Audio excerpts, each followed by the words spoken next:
King Crimson are a band unlike any other, which is unusual because their influence has affected countless others directly or indirectly since they first took the stage in 1969. They also remain on the fringes of the mainstream, popular with their well-established cult following, known to many music or prog enthusiasts, but outside of their hits, relatively unknown in the mainstream, which is again unusual considering In the Court of the Crimson King is one of the most widely regarded albums of all time, and also the sheer number of people who've discovered them from the character of the same name in JoJo's Bizarre Adventure. They are a band with a long and historied background, but one element of their story that stands out in particular is the eras the band has been through and their constantly changing lineup. The original lineup of King Crimson consisted of Robert Fripp on guitar, Greg Lake playing bass and performing vocals, Ian MacDonald playing woodwind and keyboard, Michael Giles on drums, and Peter Sinfield as the band's lyricist and lighting operator. In the Court of the Crimson King released in 1969 to astronomical success, but in spite of this, only a year later, and prior to the release of In the Wake of Poseidon, Giles, MacDonald and Lake all departed, leaving Fripp as the only performing member of the band. While Greg Lake did stay on to sing all but one song on Poseidon, and Michael Giles returned as a session musician to play drums, his brother Peter Giles was brought in to play bass and Mel Collins the saxophone. Gordon Haskell also joined to perform vocals on Cadence and Cascade, the only song missing Greg Lake. There's no official definition of the eras of King Crimson, but in my opinion, the first era, the original lineup, ends partway through the process of recording Poseidon. I consider the second era of Crimson to be one without a fixed lineup. Following Poseidon, Andy Mullock joined to play drums on Lizard, the next King Crimson release. Then both he and Haskell departed to be replaced by Boz Burrell on vocals and bass, and Ian Wallace on drums for Islands in 1971 and the live album Earthbound. Before Burrell, Wallace, Collins and Sinfield all departed, leaving only Fripp.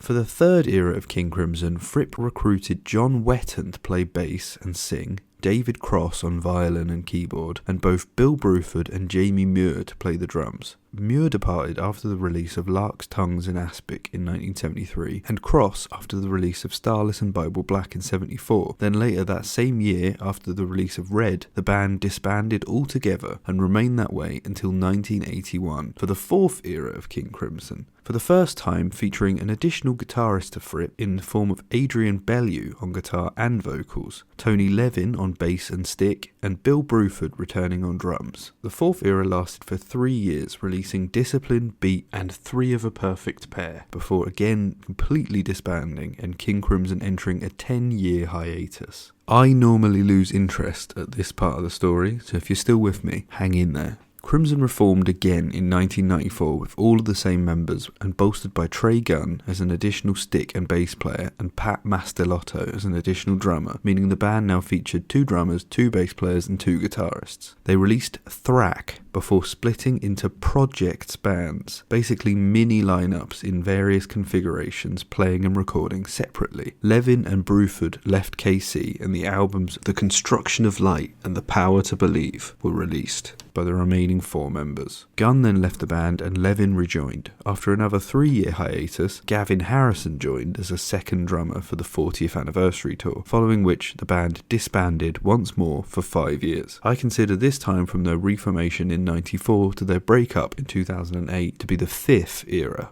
The 6th and final era of King Crimson took place from 2013 to 2021. Fripp, Levin, Mastelletto and Harrison reformed. Mel Collins returned, Jakko joined as a second guitarist and vocalist, and Bill Rieflin joined as a third drummer. Due to health issues, Rieflin was replaced by Jeremy Stacey on a tour. When Rieflin returned, he did so as a keyboardist until his death in 2020. The band continued touring until 2021 and have since been inactive. Fuck me, that took longer than I expected to get through. But with a band that goes through approximately 14 lineups and 23 musicians, this goes a long way to explain how King Crimson's music always managed to remain so fresh and interesting. In fact, one of the things I love most about KC is that they stand in complete opposition to those bands who wouldn't be able to continue if one single member left. Crimson are a band who changed so dramatically over time in lineup, musical style and sound, while retaining their DNA, that I honestly believe that now, even though realistically he is King Crimson, if there was a lineup with enough returning members who know the KC process and what it is, we could potentially have a lineup of King Crimson without even Fripp, because as he often said, King Crimson is a way of doing things.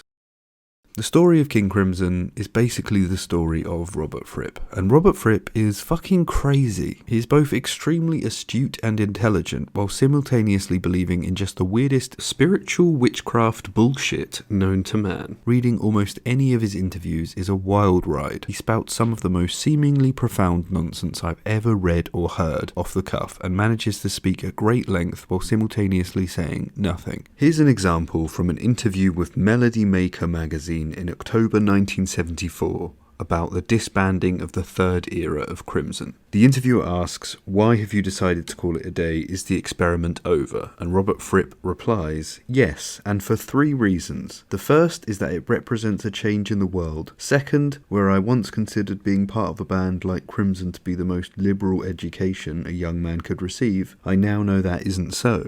And third, the energies involved in the particular lifestyle of the band and in the music are no longer of value to the way I live." But to go back to the first point, the change in the world, at the moment we're going through a transition from the, if you like, old world to the new. The old world is characterised by what one contemporary philosopher has termed the dinosaur civilization, large and unwieldy, without much intelligence, just like the dinosaur. An example of this would be, say, America, or any huge worldwide power. Another would be any large band with lots and lots of road managers. All these units originally start out to service a need, but you now have a situation where, being creative, they have to create needs in order that they may continue to exist. In other words, they've become vampiric. The interesting point is that a number of groups are still going when the musicians involved are no longer in charge of the situation. With King Crimson, although that situation hadn't yet been reached, it could have developed that way within the next 6 months. Then again, Fripp has such a sharp and obscure sense of humour, it's almost impossible to tell if he believes what he's saying or if he's just leading the interviewer down the garden path for his own enjoyment. Additionally, while Fripp can seem like a cool, calculating man, he can also show an extremely sensitive and vulnerable side, speaking with nothing but respect for his fellow Crimsonites and for many other musicians. For a man whose only lyrical contribution to King Crimson's 13 studio albums is the line,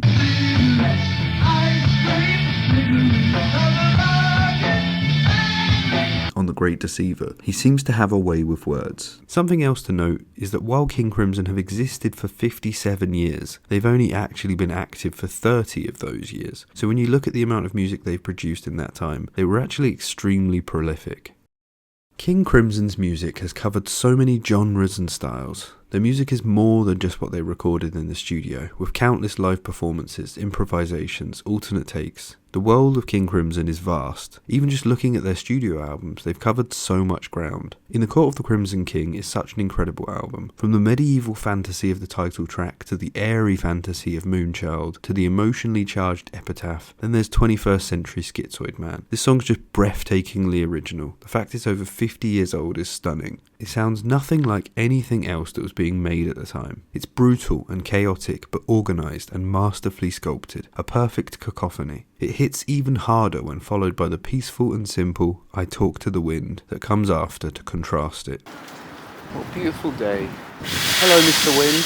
What?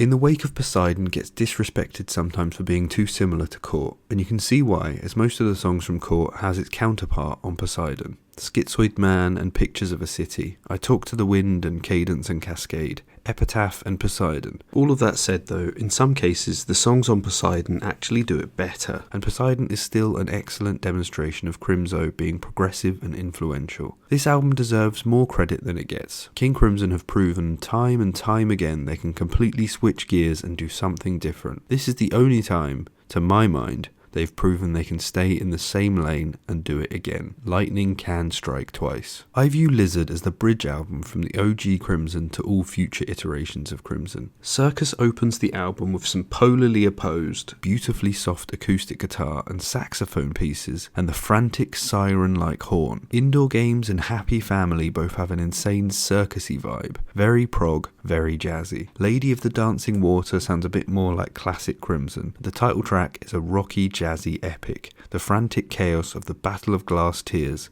is a peak Crimson moment. It blows my mind that Poseidon and Lizard were released 7 months apart, yet sound so vastly different. Islands often gets overlooked in Casey's discog, but in my opinion every track is good. Even the divisive Ladies of the Road is a nice sounding song if you don't think too much about the lyrics. Formentera Ladies starts beautifully with that whimsical fantasy feel that Crimson nails so well, and descends into a jazzy crescendo. Beautiful, amazing track. Sailor's Tale, my personal favourite Casey instrumental, picks up where Formentera left off in a chaotic, jazzy masterpiece of rhythm, sax and guitar. Song of the Gulls is a beautiful classic piece, and Islands is a peaceful lament, long and gradually building. A perfect closer to a near-perfect album. Near perfect. Ugh, so close. Larks Tongues in Aspic is a fan favourite Casey album, and it's easy to see why. Exiles and Book of Saturday are both that bittersweet, sad, kind of beautiful, the Wetton era of the band managed so well, and Exiles has these weird dissonant mellotron moments between verses that make this song stand out so much. Easy Money is a crazy mess of talk boxes and sound effects.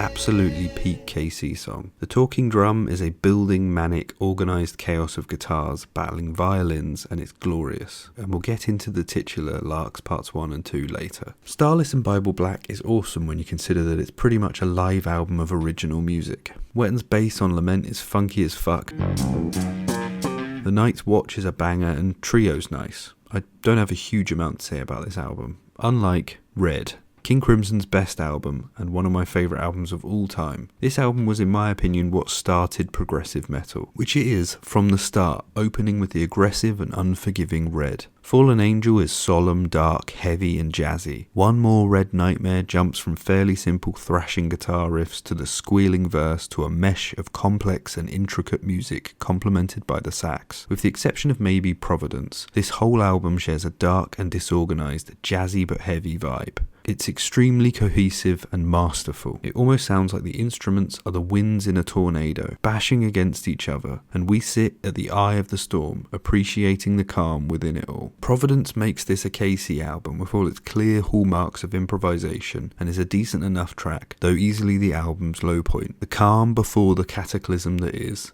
Starless. Oh, Starless. This song is what it's like to feel music. I think when I was younger, I would have found this song slow building tension dull for not paying off fast enough. Now I feel like, regardless of my mood, the climax of this song builds so steadily, so consistently, that it can't not grip me. I might not be paying attention at first, thinking about something else, writing or working, but at some point in its 5-minute climb, whether consciously or not, I will be completely taken by the music and overcome by the 8-minute mark.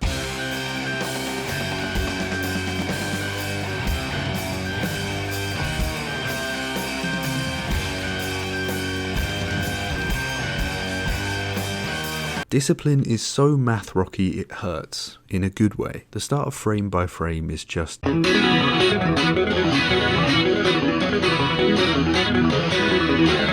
Bellew sounds very David Byrne on Elephant Talk, which makes sense as Bellew had just come from touring with the Talking Heads, and sounding like David Byrne can never be a bad thing. I have a strange relationship with this album. Sometimes I'll set it aside and not listen to it for a while, then I'll pick it back up and see if I still like it. I do! A Sheltering Sky is just fucking excellent. It says here in my notes, no notes. That's paradoxical. I didn't even mention Athela Hunjinji, and that's my favourite track on the album. Wait, now I did mention it. Also paradoxical? Beat is from an alternate timeline where KC, like Pink Floyd, went down a poppier route. It still contains a lot of their technical proficiency, Neil and Jack and me, but also contains songs that are about a lot simpler things and sound far more accessible. Heartbeat. Requiem is easily another of their best instrumentals. Three of a Perfect Pair has such a great title track. Bellew's best performance in KC, in my opinion. Also, there's something kind of doomy, the game, not the metal genre, in the bass at around the 2-minute 30 mark.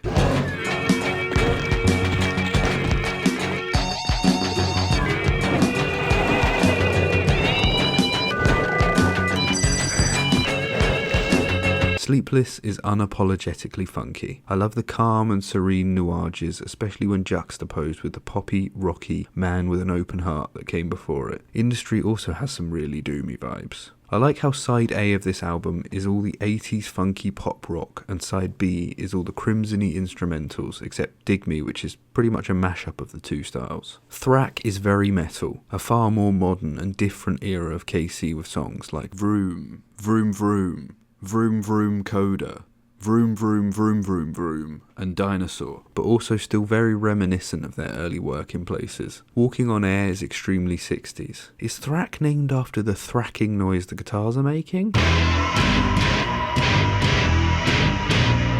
People almost sounds like it could be a radio hit, very uncrimson while still retaining their crazy music style and disjointed guitars. Inner Garden kinda reminds me of Dream Theater, and I'm not sure how I feel about that. Bookended by versions of Vroom, this album is pretty brutal and massively varied, showing how vast this band's abilities are, though the album does feel a bit hectic and disparate. The Construction of Light might be the most hated King Crimson album, but I don't see it. It's technical and impressive, with an underlying funk. Prozac Blues is so bizarre but excellent. Blues metal? Into the Frying Pan is just bizarre. Fractured is crazy impressive, and Larks Part 4 is just insane, hectic, technically amazing, thrashing, containing musical motifs from throughout the album. Finally, The Power to Believe. This album has some real high highs. The title track is weird and chilling, a nice consistent thread running through the album. Happy with What You Have to Be Happy With is an excellent deconstruction of song structure. Eyes Wide Open is a nice track and has that one moment in the middle that makes me think it's The Gloaming by Radiohead. And Level 4 has some amazing guitar work. Overall, I'd say this album is, in my opinion, consistently good from start to finish, but never great. And that's just the studio albums. Like I said, there's so much more out there. Live albums featuring unreleased tracks, oddities like Thrack Attack, The Projects. There's something about bands with King in their name being insanely prolific.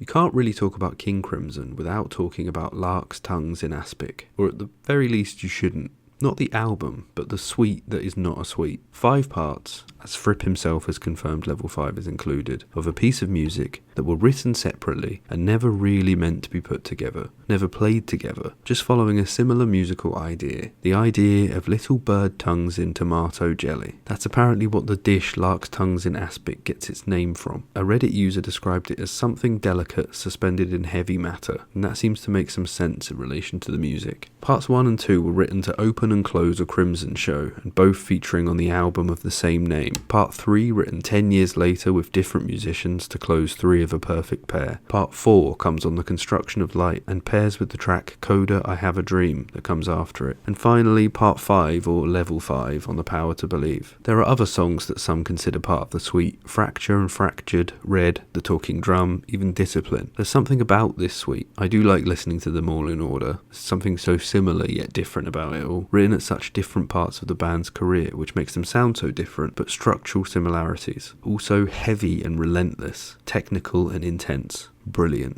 There's a vast world of extended listening to get into for King Crimson, with all the live albums on Fripp's music company DGM, projects live and studio albums that are secretly King Crimson albums in all but name, such as The Scarcity of Miracles or Root, the lost album so good you just have to hear it. And beyond that, there are the other projects of the wide variety of musicians who've also been part of Crimson. Emerson, Lake and Palmer, UK, Beat, 21st Century Schizoid Band, Crimson Jazz Trio, Stickmen, McDonald's and Giles, Giles and Fripp. Fripp has his own world of solo stuff, from his work with Eno to his Frippatronics albums. I'm Robert Fripp, and this is Frippatronics. To his appearances on other notable artists' work, such as the Talking Heads and David Bowie. There's literally a whole rabbit hole of music here. I was so drawn to Tony Levin's bass playing that I ended up discovering and thoroughly enjoying Liquid Tension Experiment.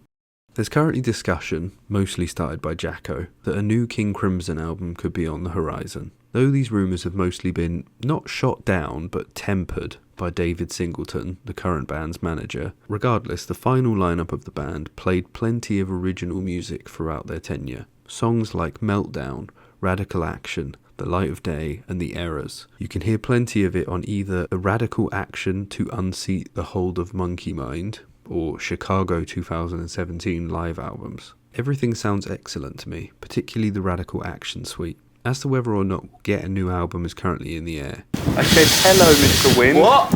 I can't hear you! But even if we don't, there's new material out there on those live albums for those who haven't heard it. King Crimson are one of those bands who, because their music can be so different, have fans with such strongly differing views. I have a few of those views. For some people, it might be considered a hot take just to say In the Court of the Crimson King isn't their best album, because it's such an important and influential album to the wider music industry. But among KC fans, Red is widely considered their best album, so this isn't really a hot take. However, I would say it's not even in their top 3. I would say it's their 4th best album, because Red is their best, and I prefer Discipline to Core. And ready for hot take number 2? Islands is my second favourite King Crimson album. I kind of get why other people don't agree with this, but that doesn't change the fact that I love everything about Islands. I love almost everything about Islands. Red is my favourite for its jazzy metal, and Islands is my second favourite for its peaceful and fantasy feeling jazz fusion vibes. Boz is a fucking great vocalist, and yeah, I just love it. Great album artwork too, unlike Red. Construction of Light is my favourite of the last run of albums. Frack and Power to Believe are great with their high highs and heavy as fuck music, and they both touch greatness but can't quite seem to keep it. Construction has probably lower lows, but it's weirder and more original. It stands out from the lineup, and that is a winner in my eyes. Maybe this came through in my summary of each of the albums, but Starless and Bible Black is my least favourite KC album. I didn't have much to say about it because it just doesn't do anything for me. It's cool that it's basically a live album with overdubs, but I don't like The Great Deceiver. We'll Let You Know is a nothing song, and Fracture doesn't do anything for me. Though I can hear elements of Larks, I just think every part of Larks does it better. Maybe not so much of a hot take as everyone has their own opinion on this, but aside from Gordon Haskell, Bellew is my least favourite KC vocalist. Maybe it's because we got so much of him compared to the others, but damn, I wish we got more of Wetton or Lake. The first era of King Crimson is probably my least favourite, though it's the most accessible, and I, like most people, found King Crimson through In the Court of the Crimson King. I'm glad they moved away from the heavy usage of flute and classical sounding compositions in those first 2 albums into the more jazzy, improvisational structure that seemed to come out afterwards. Cool, those are my hot takes. Crucify me in the comments. Listening back to this video while editing, maybe my opinions on Fripp being a witchcraft loony should have been one of my hot takes. Also, I thought I'd take this opportunity to put the King Crimson albums in a tier list, so here's that. So that's it. What else can I say? King Crimson are one of the most experimental and influential bands of all time, producing some of the most intricate and beautiful music. Robert Fripp is one of the most talented and unique guitar players to ever live. Music is art. And I'm not trying to say that Crimson and Fripp are not artists, but some music is like a painting by an artist that is powerful, not because of the artist's skill, but because of the expression that music allows them. King Crimson's music is like a marble sculpture by an old master. Yes, it's art, and there is expression there, but the skill and proficiency that it took to compose and play that music makes it something multifaceted. And then there's Starless, which is both.